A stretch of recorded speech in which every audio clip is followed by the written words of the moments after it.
우리가 축 처지지만 우리가 또 오늘 말씀처럼 우리에게 하나님께서 힘을 주시면 피곤을 이기고 우리 사슴같이 일어나는 여러분 되시기를 바랍니다. 여러분 요즘 참 많이 덥지요, 여러분. 요즘 아마 보니까 100 몇 도까지 올라가는 것 같은데 우리 텍사스에서는 아주 더운 날씨입니다. 그래서 우리 이 텍사스 사람들이 한여름에 헤어질 때에 가장 이렇게 자주 나누는 인사가 하나 있습니다. 그게 뭔지 아십니까? 바로 Don't get too hot, stay cool. 그러니까 너무 더위 먹지 말고 시원하게 지내세요. 이것이 너무 더우니까 우리 텍산이 뭐죠? 텍사스 사람들에게 자주 이렇게 쓰이는 그런 인사말입니다. 여러분 이 숨이 턱턱 막힌 텍사스 여러분 많이 힘드시죠? 우리 또 한국에서 오신 분은 더 이렇게 힘드실 것 같은데 자, 이런 어떤 숨이 턱턱 막히는 텍사스에 사는 불교도 있어도 우리가 또 마음 많은 우리가 서로 위로하고 또 격려하고 또 서로의 건강과 안위를 챙기는 우리 텍산만의 그런 말로서 우리 너무 더위 먹지 말고 시원하게 지내세요. 우리 Don't get too hot, stay cool. 그러나 여러분 우리가 매일같이 겪고 있는 이 텍사스의 맹렬한 더위조차도 명함도 내밀지 못할 만큼 지독하고 끔찍한 열기가 지배하는 곳이 있습니다. 어딘지 아십니까? 바로 캘리포니아에 있는 바로 위치한 데스밸리라는 곳입니다.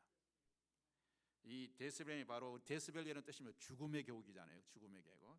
거기는 화씨 133도입니다. 습시 56도. 우리가 이렇게 100도 뒤로 지나가는데도 막 더워하고 헉헉거리는데 저기는 133도예요. 최근에도 어떤 사람 67살 분들이 차에 가다 기름이 떨어져 갖고 그대로 죽었던 사건도 있었어요. 이렇게 기름이 떨어져 가지고. 바로 이 지구상에서 가장 뜨겁고 건조한 곳 중에 하나입니다.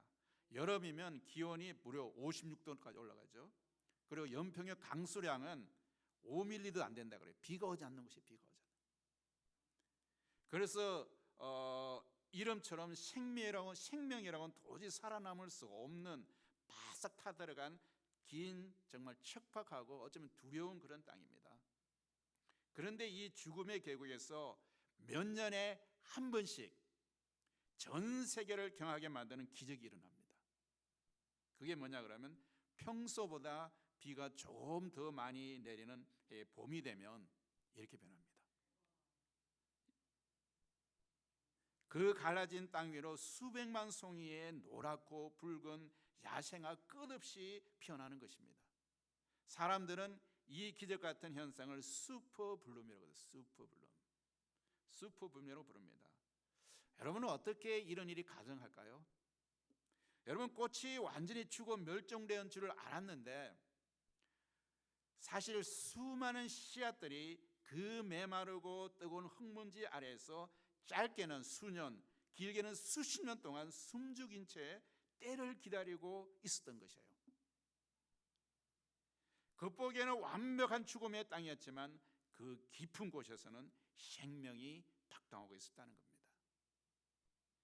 여러분 하늘에서 비가 내리자 억눌려 있던 생명들이 일제히 흙을 뚫고 바로 올라와 죽음의 계곡을 어떻게 변했죠? 생명의 꽃동산으로 변화시킨 겁니다.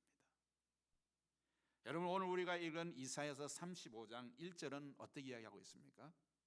바로 이 슈퍼블룸의 기적을 선포하고 있지 않습니까? 1장이 바로 이렇게 시작하고 있습니다. 광야와 메마른 땅이 기뻐하며 사막이 백합화같이 피어 즐거워하며. 여러분 오늘 우리 시간에도 이 시대의 죽음의 계곡을 통과하는 우리의 삶에도 어쩌면 어떻게 하나님의 기적이 피어나는지 우리가 오늘 세 가지로 우리는 한번 살펴보기를 원합니다. 첫째로 우리는 하나님은 죽음의 광야에 생명의 꽃을 피우시는 분이다. 한번 따라할까요? 하나님은 죽음의 광야에 생명의 꽃을 피우시는 분이다. 믿으십니까 여러분? 여러분 그런데 이 아름다운 35장의 말씀이 선포되는 역사적 배경은 사실 전혀 아름답지 않은 것이에요. 여러분 당시 이 시대의 배경을 좀 보면 당시 남유다죠. 남유다는 아수르 제국의 참혹한 그런 어떤 그 위협 아래 있었어요. 강대국에. 그리고 곧이어 바벨론에 의해서 이 유다가 멸망하게 되는 겁니다. 그런데 이사야 35장을 바르게 우리가 이해하려면 바로 앞장인 이사야 34장의 배경을 우리가 반드시 함께 봐야 됩니다. 여러분, 이사야 34장은 어떤 내용이 있습니까? 여기는 바로 이방 나라, 바로 에돔을 향한 하나님의 무서운 심판으로 피냄새가 진동하는 그런 파멸의 시를 담고 있는 것이 바로 이사야 34장입니다. 모든 것이 무너지고 끝난 것 같은 그런 상황이었죠. 그래서 이사야 34장은 하나님께서 심판하신 땅이 어떤 모습이 되는지를 고대 청중이 가장 두려워했던 상징들을 사용해서 우리 묘사하고 있습니다. 특히 이사야서 34장 14절에 보니까 이사야는 그 표의 극단을 이렇게 표현하고 있습니다. 들짐승과 이리가 만나며 순염소가 서로 부르짖으며 그리고 올빼미가 그곳에서 쉬게 되리라. 여러분, 여기서 나오는 그런 상징적인 그런 표현들이 있는데, 여기서 순염소, 히브리어는 사이르라는 그런 단어를 썼는데, 이 사이르라는 단어는 물리적인 그런 순염소를 이야기하는 게 아니라 악령을 이야기하는 겁니다. 히브리 단어에서 단순한 동물이 아니라 레위기나 역대기에서 우상적이고 악령적 존재를 가리킬 때 사용된 단어가 바로 이 사이르는 단어예요. 그런데 순염소라는 단어를 때 이 사이르는 단어를 사용했다는 거예요. 또한 올빼미라는 것은 릴릿이라는 히브리어 단어인데, 그는 고대 문헌에서 밤의 악령을 이야기할 때 바로 이 릴릿이라는 단어를 사용합니다. 그런데 그것을 올빼미를 표현할 때 사용했어요. 여러분, 폐허에 거하는 어둠의 존재를 가리키는 표현들이 바로 이 릴릿이라는 단어입니다. 그리고 고대 건동 사람들과 성경의 세계관에서 이 광야는 무엇입니까? 이 광야는 히브리어로 미드바하르라는 곳인데, 그것은 메마른 땅이라는 것이에요. 메마른 땅. 단순히 비가 안 오는 물리적 그런 장소가 아니었습니다. 어쩌면 스스로의 힘으로는 도저히 생존할 수 없는 절대적 무력함이 있는 그런 잔해가 바로 이 광야라는 거예요. 그 광야라는 곳은 혼돈과 죽음이 세력이 지배하는 곳이고, 또 어떤 곳입니까? 귀신들이 거주하는 그런 저주의 공간이었습니다. 그래서 히브리에서는 단어들을 바로 이런 닐릿과 그리고 사이라는 그런 단어를 썼다는 것이죠. 여러분, 구약 레위기 16장을 보면 대속죄 이래 이스라엘의 모든 죄악과 저주를 짊어진 아사셀 염소가 나옵니다. 1년에 한 번씩 우리가 이 희생양을 우리가 염소를 하죠. 그래서 백성들의 모든 그런 죄를 갖다 그 아사셀이라는 적에 전가시키고 모든 저주를 바로 거기에 덮으시옵니다. 우리가 받아야 할 저주를, 사람들이 받아야 할 저주를 바로 아사셀이라는 그 염소에다 전가시키는 것이죠. 그리고 그들을 어디로 보냅니까? 광야로 보냅니다. 살지 못하는 광야로 보내죠. 바로 이 아사셀 염소가 벌어지는 곳이 바로 광야였습니다. 여러분, 신약에서도 예수님은 말씀하셨죠. 이 광야는 곳이 더러운 귀신이 사람에게서 나가면 어디로 갑니까? 쉴 곳을 찾아 다닌다 그랬잖아요. 신약에서 예수님께서 더러운 귀신이 사람에게서 나가면 어디로 가느냐? 쉴 곳을 찾아 어디로 다녔는데 바로 물 없는 곳이에요. 즉 광야를 떠돈다고 했습니다. 마태복음 12장 43절에만 나옵니다. 여러분, 광야는 그래서 더 이상 뭡니까? 사람이 살 수 없는 곳이다, 이렇게 기억하면 되는 거예요. 여러분, 이사야에서는 이런 상징들을 의도적으로 사용하여서 그 땅이 하나님의 임재가 완전히 떠난 자리, 영적으로 육적으로 생존이 불가능한 흑암의 광야가 되었음을 보여주는 것이에요. 여러분, 오늘날 현대인에게도 각자의 미드바르 광야가 있습니다. 어쩌면 치열한 경쟁 속에서 에너지가 완전히 고갈되어 버린 번아웃 그런 상태, 또 군중 속에 있으면서 철저히 혼자로 느끼는 세상. 여러분, 오늘 사람들이 많이 이렇게 외롭다고 그래요. 오늘 같은 이 시대 속에서 정말 모든 것이 열려진 세상에서 왜 사람들은 외롭다고 느낄까요? 아무리 노력해도 길이 보이지 않는 경제적으로 관계적으로 막막함이 있는 그런 시대, 바로 현대판 사막이며 죽음의 계곡입니다. 그런데 본문은 그 저주의 땅 사막이 베카파, 오늘 본문에 나오죠. 베카파, 히브리어는 하바첼레트 같이 표현한다고 했어요. 여러분 성경의 백합화는 오늘날 큰 흰 백합화가 아닙니다. 여러분이 백합화로 하면 큰 백합화가 있잖아요. 이렇게. 그것을 우리가 백합화라고 이야기하는데 성경에서 말하는 백합화는 바로 그런 백합화가 아니에요. 팔레스타인 들판에 흔히 피던 그런 야생 들꽃이에요. 아까 우리가 봤던 것처럼 들꽃입니다. 여러 가지 말이 있는데 아네모네라는 그런, 그리고 수스나 히아신스, 야생 튤립 이러한 꽃들을 바로 백합화로 하지 않을까. 그런데 이 꽃들의 특징이 있어요. 그 특징이 뭐냐? 바로 구근식물이라는 거예요. 이러한 꽃은 바로 이런 구근식물입니다. 여러분 백합화도 보면 이래 뿌리가 구근이라고 하면 둥글다는 거예요. 뿌리가 둥글다는 거예요. 이게.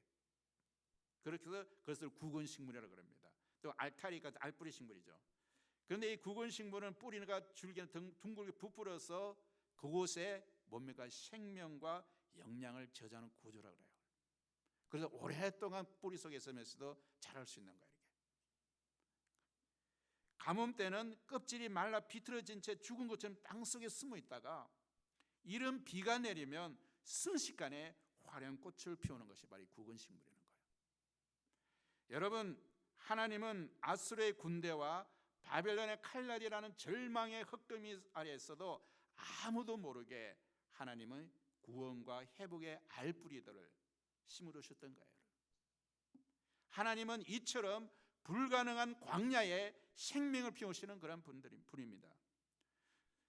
성도 여러분, 지금 여러분들이 서 계신 곳이 어쩌면 생존조차 버거운 메마른 그런 사막과 같지 않습니까? 여러분의 인생이 겉보기에는 참 말라 비틀어진 구건처럼 때로는 소망이 없어 보일지라도 그 안에는 이미 하나님이 심어둔 생명이 있다는 것을 기억하시기 바랍니다. 그래서 여러분이 이곳에 와서 앉아있지 않습니까? 여러분 그러한 사람들은 때가 차서 하늘의 은혜가 단비가 내리치면 우리의 광야도 마침내 찬란한 하나님의 구원의 꽃이 피어날 것을 믿으시기 바랍니다. 여러분 안에 생명의 뿌리가 있습니다. 이처럼 죽음의 환경을 생명의 동산으로 바꾸시는 하나님은 이제 그 거친 광야를 건너라고 지친 상한 우리의 몸과 마음을 향해서 우리에게 다가옵니다. 그래서 두 번째는 뭡니까? 하나님은 상처받아 떨리는 무릎을 굳게 세우시는 분입니다. 우리 한번 따라하겠습니다. 하나님은 상처받아 떨리는 무릎을 굳게 세우시는 분이다. 믿으십니까 여러분? 오늘 우리가 3절과 4절을 보면 이렇게 나왔죠. 약한 손을 강하게 하며 떨리는 무릎을 굳게 하며 겁내는 자들에게 이르기를 굳시어라. 이렇게 말씀하고 계세요. 여러분 두려워하지 말라. 너희 하나님이 오사 너희를 구하시라고 이렇게 말씀하고 있습니다. 여러분 여기서 약한 손과 떨리는 무릎은 어쩌면 그 시대적 배경으로 아수르의 침략과 전쟁의 침상 앞에서 이스라엘 백성들이 겪고 있던 극심한 트라우마예요. 여러분 트라우마가 뭡니까? 외상 후 스트레스 증후군이잖아요. 이렇게 공포를 육체적으로 묘사한 것이에요. 여러분 얼마나 두렵고 이렇게 무서웠으면 이런 손이 막 떨릴까요? 무릎이 떨린다 그랬어요. 약한 손이. 여러분 손에 힘이 풀려 아무것도 할 수 없고 다리가 후들거려서 한 발자국도 내딜 수 없는 극도의 불안한 상태를 여러분 겪어봤습니까? 즉 영적으로 육체적으로 마비 상태를 의미합니다. 여러분 우리가 가끔 우리가 동물의 세계를 보면요 이 상태를 쉽게 이해할 수 있습니다. 여러분 야생 초식 동물들이 이 사자나 호랑이 같은 맹수와 맞닥뜨릴 때는 처음에는 본능적으로 도망치려 합니다. 그런데 도저히 피할 수 없는 압도적인 그런 포식자 앞에서 죽음의 공포를 느끼는 순간 이 동물들은 갑자기 온몸이 뻣뻣하게 굳어버립니다. 마비돼 버려요. 도망가려고 하는데 몸이 움직이지 않아요. 그래서 그냥 스스로 잡아먹히게 되는 거예요. 왜냐하면 무서움과 공포, 두려움 때문에 바로 마비돼 버리는 거예요. 극심한 공포가 그의 뇌를 완전히 압도해 버립니다. 뇌를 완전히 압도해 버려서 신체의 모든 감각 운동력을 마비시켜 버리는 거예요. 뇌를 마비시켜 버리니까. 그러고 나서 당시 이스라엘 백성들의 상태가 바로 이러한 상태였다는 거예요. 잔혹하기로 악명 높은 아수르 군대와 말복 소리가 점점 들려올 때에 그리고 그들의 소식 들려온 손이 그 아수르 병 군대가 이웃 나라들을 무참히 질밟는 것을 우리가 보면서 들으면서 그들의 마음은 이미 사시나무처럼 막 떨리고 있었던 거예요. 도저히 피할 수 없는 멸망의 공포와 트라우마가 온몸의 신경을 짓눌러 버렸고 어쩌면 내 신경까지 마비시켜 버려서 결국 무기를 들어야 할 그 손에는 힘이 빠져버리고 무기를 들지 못하는 거예요. 도망치거나 버텨야 할 그 무릎을 꺾어버리기 때문에 이제 마비해서 도망도 못 가게 되는 거예요. 그런 참담한 시대가 바로 그 시대라는 거죠. 어쩌면 오늘날 우리 중에도 이런 마비를 경험해 보신 분들이 있을지도 모르겠습니다. 감당할 수 없는 그런 삶의 위기, 어쩌면 벼랑 끝에 몰린 그런 재정적인 문제, 갑작스럽게 찾아오는 질병이나 가정의 위기 앞에서 우리는 어찌할 바를 알지 못해서 사시나무씩 떨고 손에 힘이 빠져버리고 무릎이 풀려서 도저히 내 힘으로 어떻게 할 수 없는 그런 어떤 상태. 그때는 우리의 기도의 손을 높이 들어올 힘조차 생기지 않습니다. 기도할 힘도 없어요. 내일을 향해 한 걸음 내디딜 무릎에는 힘이 풀려 그저 주저앉아 있게 됩니다. 마음의 완전한 붕괴가 삶의 무기력과 우울증을 가져오고 그리고 공황 상태를 이어지는 그런 이 절망의 현장이 바로 오늘 본문이 말씀하시는 바로 약한 손과 떨리는 무릎입니다. 오늘날 이유를 알 수 없는 불안, 장애와 공황, 우울과 무력에 빠져서 하루하루를 버텨내는 현대인들의 그런 모습들이 바로 이 모습을 묘사한 것이 아닐까요? 하나님은 그들을 향해서 이렇게 말씀하지 않습니다. 내 의지로 이겨내라, 정신 차려라, 그거 다그치지 않습니다. 하나님은 뭐라고 이야기하십니까? 보라, 너희 하나님이 오사. 하나님이 오신다는 거예요. 야단치고 다그치는 것이 아니라, 정신 차리라고 막 이렇게 다그치는 것이 아니라 하나님께서 오셔서 너희를 구하신다는 거예요. 하나님이 친히 찾아오시겠다고 약속하십니다. 하나님이 오실 때는 어떤 표적이 일어납니까? 오늘 5절과 6절에 보니까 하나님이 오시게 되니까 이런 표적이 일어나고 있어요. 맹인의 눈이 열리고 기머리의 귀가 뚫리며 전원자가 사슴처럼 뛰어날 것이다. 이 놀라운 회복은 단지 육신의 질병에 치유된다는 것의 뜻을 훨씬 뛰어넘습니다. 우리는 이 말씀을 이사야 전체의 맥락에서 우리가 보아야 되는 것이에요. 여러분, 이사야 선지자가 사역을 시작하던 6장을 보면, 지난주에 우리가 설교했죠. 6장을 보면 하나님은 타락한 이스라엘 백성들을 향해서 뭐라고 이야기하고 있습니까? 이렇게 말씀하셨어요. 우리가 지난번에도 6장 8절 이후에 보면 보기는 보아도 알지 못하며 듣기는 들어도 깨닫지 못할 것이라고 이사야 6장 9절에서 말씀하고 있습니다. 무서운 심판을 선언하고 있어요. 여러분, 진짜 이스라엘 진짜 비극은 나라가 망하기 이전에 이미 세상의 우상과 탐욕에 눈이 멀어서 하나님의 뜻을 듣고 있지만도 보지 못하고 듣지 못한다는 거예요. 여러분, 세상의 소음에 갇혀서 세상의 많은 소리가 우리를 지배하기 때문에 하나님의 진리의 말씀이 우리에게 들리지 않는다는 거예요. 세상 소리가 얼마나 많습니까? 우리를 즐겁게 하는 소리, 우리를 정말 화려하게 만드는 그런 소리들 얼마나 많습니까? 바로 그 세상의 소리 때문에 우리 영적 맹인이 된 거예요. 여러분, 하나님 소리를 듣지 못하게 만든 거예요. 여러분. 그리고 우리가 기머리가 되어버렸다는 겁니다. 그런데 오늘 35장에서 하나님은 친히 우리를 찾아오신다는 거예요. 여러분, 그 하나님 찾아올 때 어떤 일이 벌어집니까? 이사야 6장에서 선고되었던 그 끔찍한 영적 저주가 완전히 풀려나는 것을 우리가 보게 됩니다. 죄로 인해서 굳게 닫혔던 영적인 눈이 퍼져서 다시 하나님의 영광을 보게 됩니다. 꽉 막혔던 귀가 뚫려서 생명 음성이 우리에게 들려지는 것이에요. 여러분, 하나님이 오실 때 특히 뭡니까? 전원자가 사슴처럼 뛴다는 말씀은 앞서 우리 3절에 떨리는 무릎과 완벽한 대조를 이루고 있지 않습니까? 무서움과 공포 가운데서 떨리는 그런 무릎 주저앉은 우리에게 하나님이 오시니까 사슴같이 뛰어나는 그런 회복 역사가 일어나는 것이죠. 죽음의 공포에 짓눌려서 옴짝달짝 못하고 얼어붙던 그 무릎이 하나님이 부어주시는 구원의 생명력을 얻어서 마치 사슴처럼 거친 광야를 힘차게 뛰어오르게 되는 것을 우리에게 보여주는 겁니다.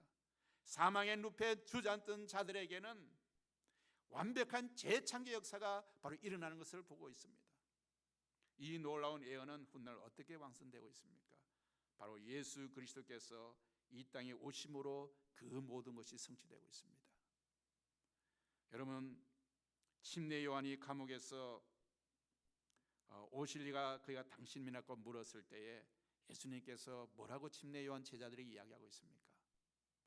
바로 이사야서 35장의 말씀을 인용하시면서 마태복음 11장 5절에 보는 게 이렇게 말씀하고 있어요. 맹인이 보며 못 걷는 사람이 걸으며 못 듣는 자가 들으며. 바로 예수님이 바로 메시아가 오실 그때는 어떤 일이 일어납니까? 이런 침례 요한이 그런 물었을 때에 메시아가 올 때는 하나님의 메시아 올 때는 이사야서 35장을 정확하게 인용하면서 바로 메시아 올 때는 맹인이 보며 못 걷는 사람이 걸으며 못 듣는 자가 듣게 된다는 거 이야기하고 있습니다. 여러분, 즉 이 본문은 오늘 십자가의 은혜로 우리를 찾아오신 예수 그리스도를 통해서 죄와 두려움으로 마비되었던 우리의 영혼이 치유되고 꺾였던 무릎들이 다시 일어나서 참된 자유와 생명을 누리게 될 것을 선포하는 장엄한 그런 복음의 메시지입니다. 그렇다면 성도 여러분, 여기서 우리가 반드시 짚고 넘어가야 할 매우 중요한 진리가 하나 있습니다. 여러분, 기독교 신앙에서 구원과 회복은 결국 그 자체가 목적지가 종착역이 아니라는 사실입니다. 구원받는 것이 우리의 목적이 아니라는 거예요. 여러분, 하나님께서 우리의 마비된 영혼을 고치시고 꺾인 무릎을 다시 세워주시는 이유는 그저 나 혼자 편안하게 아무런 목적 없이 무의미한 삶을 살다가 단순히 천국 가기 위한 것이 아니라는 것이죠. 여러분, 만약 인생의 놀라운 전환점을 맞이하여서 여러분이 구원받았다고 하면서도 여전히 삶의 분명 목적과 이유를 발견하지 못한 채 살아가고 있다면 우리는 그 구원과 회복의 진정성을 한번 다시 돌아봐야 됩니다. 내가 정말 구원받았는가? 진정으로 십자가의 은혜를 경험하고 회복된 자에게는 반드시 이 땅에서 감당해야 될 하늘의 소명과 거룩한 책임이 주어진다는 거예요. 여러분, 그렇다면 하나님의 은혜로 고침받아 사슴처럼 뛰게 된 이 두 다리로 우리는 이제 어떤 소명의 길을 걸어야 될까요? 세 번째로, 셋째, 하나님은 항무지 한가운데 거룩한 길을 여시는 분입니다. 한번 따라할까요? 하나님은 항무지 한가운데 거룩한 길을 여시는 분입니다. 믿으십니까, 여러분? 하나님은 그러한 분이에요. 여러분, 사막과 같이 생명이 없는 곳에도 바로 꽃동산을 만드신 분이 하나님이시라는 겁니다. 여러분, 앞서 살펴본 모든 회복의 하이라이트는 바로 8절에서 등장하는 광야에서 난 길입니다. 오늘 8절에 보니까 거기에 대로가 있다고 그랬어요. 대로가. 거기에 대로가 있어 거기를 거룩한 길이라 일컫는 바되라. 광야의 거룩 끝에 큰 길이 있다는 거예요. 큰 길이 있는데 그 길은 어떤 길이냐? 바로 거룩한 길이라는 겁니다. 여기서 대로는 히브리어로 마슬롤이라는 뜻입니다. 사람들이 그냥 밟아서 생긴 오솔길이 아니에요. 여러분, 사람들에게 밟아서 원하는 오솔길을 만들 수 있잖아요. 그 길이 아니라는 겁니다. 이 대로라는 것은 사람들이 의지적으로 만들어 놓은 길이에요. 여러분, 흙과 돌을 높이 쌓아올려서 팽팽하게 만든 왕의 고속도로 하이웨이라는 겁니다. 여러분, 당시 아수르나 바벨론 같은 거대한 제국들은 자신들의 위용을 가시하기 위해서 이 거대한 대로를 닦았습니다. 여러분, 이 큰 길을 닦은 사람들이 바로 그들은 뭡니까? 정복의 길이죠. 정복. 큰 나라들을 정복하기 위해서는 길을 닦아야 되잖아요. 그래서 옛날 유명하잖아요. 로마의 길을 유명하잖아요. 로마 큰 길을 닦았기 때문에 세계를 정복할 수 있었죠. 마찬가지입니다. 아수르나 바벨론 같은 나라도 이 큰 길을 닦았어요. 대로를 만들었어요. 그래서 그 대로를 통해서 무엇을 하면 이 끔찍한 바로 정복전을 군대를 빨리 이동시키기 위해서 큰 대로를 닦은 겁니다. 군대를 빨리 이동시키기 위해서. 그리고 뭡니까? 약탈한 전리품과 피제복 사람들을 노예로 끌고 가기 위한 그런 폭력의 길이었습니다. 그 길은, 그 대로는. 또한 자신들이 섬기는 거대한 우상 신상들을 운반하며 제국의 힘과 권력을 뿜어내는 교만과 억압의 상징이 바로 그 대로였습니다. 그렇다면 여러분, 그 당시 식민지 백성들에게는 이 대로는 쳐다보기만 해도 치가 떨리는 공포의 길이자 바로 자신들의 피와 눈물이 섞여 있는 그런 길일 겁니다. 여러분, 이 대로를 닦기 위해서 얼마나 많은 노예들이 투입됐을까요, 여러분? 그 길을 닦기 위해서 그 노예들이 굶주림과 그 속에서 피와 눈물 섞이면서 만든 길이 바로 이 대로라는 것이죠. 그런데 그 대로는 바로 정복자들의 바로 길이 되었고, 바로 또 그들의 노예를 끌고 오는 그런 길이 되었다는, 풍요의 길이 되었다는 겁니다. 그런데 오늘 본문에서 하나님은 우리의 인생 광야 가운데 바로 그 대로를 내시겠다고 말씀하십니다. 하지만 이 길은 제국의 길과는 완전히 다릅니다. 이 길은 왕의 전차나 강한 군대가 달리는 길이 아닙니다. 성경의 이 길의 이름을 거룩한 길, 바로 테라크 하코데시라는 뜻입니다. 여러분, 구약율법에서 거룩이라는 말도 코데시라는 그런 단어를 쓰고 있습니다. 이 말은 뭡니까? 거룩이라는 말은 함부로 접근할 수 있는, 구별된다는 뜻이에요. 아무나 접근할 수 있는 길이 아니라는 거예요. 그래서 바로 코데시라는 단어를 쓰고 있는 거예요. 그것이 바로 거룩이라는 거예요. 여러분, 우리 애기로 보면 성수 같은 거룩한 곳에는 맹인이나 전원자나 험 있는 자는 결코 들어갈 수 없는 것이 바로 성수입니다. 거룩한 곳입니다. 그런데 오늘 본문에서 이 거룩한 길을 위를 걷고 있는 사람이 누구입니까? 바로 앞선 5절과 6절에서 치유받은 자들, 눈 멀고 기먹고 다리를 절며 엎드려 있던 자들이 바로 이 길을 걷고 있다는 거예요. 이것이 바로 복음의 반전입니다. 세상 제국의 대로는 강하고 흠 없는 자들이, 엘리트들만 걷는 교만의 길이지만, 하지만 하나님의 거룩한 길은 율법의 기준으로 가장 작게 걷고 부정한 자들이었으나 하나님의 전적인 은혜로 고침받고 씻음받은 자들, 곧 구속함을 입은 자들만이 벅찬 간격으로 걷는 은혜의 길이 되는 것입니다. 여러분, 그 도로는 스스로 깨끗하다 여기는 교만한 자는 결코 이 길을 걸어갈 수가 없습니다. 이 길은 오직 구속함을 받은 자들, 떨리는 무릎을 이끌고 하나님의 은혜만을 구하는 상호 통회하는 그런 심령을 가진 자들만이 걷는 길이라는 거예요. 여러분, 이 길에는 백성을 집어삼키는 사자나 사나운 짐승, 억압자나 그런 제국들이 없다는 거예요. 여러분, 권력자가 없다는 거예요. 여러분, 올라갈 수 없도록 철저하게 보호받고 있는 거예요. 여러분, 왕의 대로는 사람을 죽이고 노예로 끌고 가는 억압의 길이었다면 하나님의 거룩한 길은 죄와 사망의 노예되었던 자들이 구원받고 참된 자유를 누리며 영생으로 돌아오는 생명의 길이라는 것을 우리에게 보여주고 있습니다. 여러분, 이사야가 환상 중에 보았던 이 놀라운 기적, 사막에 펴난 꽃과 광야에 뚫린 대로는 누구를 통해 우리에게 주어졌습니까? 누구를 통해 우리에게 주어졌을까요? 그 길이 바로 예수 그리스도이십니다. 예수님은 2000년 전 로마 제국이라는 거대한 힘의 대로가 지배했던 시절에 가장 척박한 갈릴리 미드바르 광야로 찾아오셨습니다. 주님은 이 땅에 오셔서 이사야서 35장 예언대로 맹인의 눈을 번지셨고 기먹은 자에게 에바다 열리라 말씀하셨으며 주저앉은 자들을 일으켜 세우셨습니다. 예수님 자신이 십자가에서 온몸이 찢기시며 메마른 무덤 속에 구근이 되셔서 알뿌리가 되셔서 묻히심으로써 부활이라는 영원한 생명의 수포불름을 일으키신 분입니다. 내가 곧 길이요 진리요 생명이라 말씀하신 예수님 자체가 세상에 내비게이션으로는 도저히 찾을 수 없는 광야 항문에 열린 거룩한 대로가 되시는 것입니다. 주님께서 친히 십자가에서 온몸을 찢으시며 이 영광스러운 생명길을 열어주셨다면, 성도 여러분, 오늘 우리는 과연 어떤 길 위에 서서 우리 어디를 향해서 걸어가고 있습니까? 이제 이 말씀은 우리 각자의 삶에 비춰서 두 가지를 여러분에게 질문을 던지겠습니다. 첫째, 나의 데스밸리, 나의 광야는 어디입니까?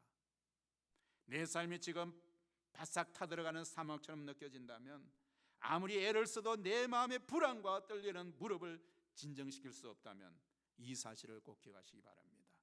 나를 둘러싼 이 참혹한 광야는 저주받아 버려진 무덤이 아닙니다. 장차 찬란한 생명의 꽃을 피워낼 하나님의 구원이 엄밀하게 심겨져 있는 은혜의 토양입니다. 여러분이 당하는 그 어려움 속에서 하나님은 일하고 계십니다. 겉보기에는 모든 것이 죽은 것 같지만 가장 깊은 어둠 속에서 하나님의 일하심은 단 한순간도 멈춘 적이 없습니다. 내 삶의 절망이 깊을수록 다가올 은혜의 수풀을 더욱 찬란하게 변할 것입니다. 그리고 두 번째는 나는 지금 어떤 길을 걷고 있습니까? 여러분들은 어떤 길을 걷고 있습니까? 세상에 그런 성공 가도를 달리고 있습니까? 세상이 만드는 걸 성공 가도에서 대로를 걷고 있습니까? 아니면 하나님께서 만드신 거룩한 길을 걷고 있습니까? 우리는 늘 세상이 닦아놓은 넓은 대로 성공의 고속도로를 타지 못해서 뒤처져도 불안해하고 있습니다. 성공의 가도를 달리지 못하도 불안해하고 있습니다. 그러나 성도의 길은 세상의 내비게이션으로 찾는 길이 아닙니다. 인생이 꽉 막혀 더 이상 길이 없다고 느껴질 때에 바로 그때가 하나님이 거룩한 길을 여시는 순간입니다. 상한 마음 그대로 예수님을 바라보며 나아가는 것, 바로 그것이 우리가 걸어갈 생명의 길입니다. 한 서양 탐험가가 아프리카의 깊은 밀림 속에서 길을 잃었습니다. 사방은 어두워지고 맹수들의 울음소리가 들려오자 탐험가의 손에는 힘이 풀리고 두 무릎은 공포로 사시나무 떨리기 시작했습니다. 그때 다행히 한 원주민 가이드를 만나서 그를 따라가게 되었습니다. 그런데 가이드는 닦여진 길로 가지 않고 날카로운 칼로 거친 덩굴을 헤치며 아무도 간 적 없는 험한 곳으로만 나아갔습니다. 그러자 불안해진 탐험가가 소리쳤습니다.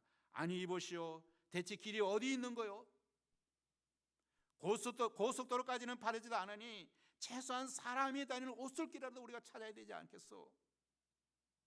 그러자 앞장서서 거친 숲을 헤치는 원주민 가이드가 조용히 뒤를 돌아오며 이렇게 말했습니다. 선생님, 이 거친 밀림에는 닦여진 길이 애초에 없었습니다. 제가 바로 그 길입니다. 저만 놓치지 말고 따라오십시오. 사랑하는 성도 여러분, 우리가 인생의 광야에서 왜 그토록 불안하며 다리를 떱니까? 세상 사람들이 달리는 뻥 뚫린 성공의 길, 바벨론의 화려한 대로를 찾지 못하기 때문입니까? 내 인생만 밀림에 갇힌 것 같아 두려운 것입니까? 그러나 하나님은 우리에게 세상의 포장도를 약속하지 않았습니다. 대신 우리를 구원하실 완벽한 가이드 예수 그리스도를 우리에게 보내주셨습니다. 우리 눈앞에 길이 보이지 않는다고 절망하지 마십시오. 예수님께서 말씀하십니다. 길이 보이지 않느냐? 내가 곧 길이다. 나만 놓치지 말고 따라와라. 오늘 여러분의 약한 손과 떨리는 무릎을 주님 앞에 그대로 내어놓으십시오. 애써 강한 척 버티지 마십시오.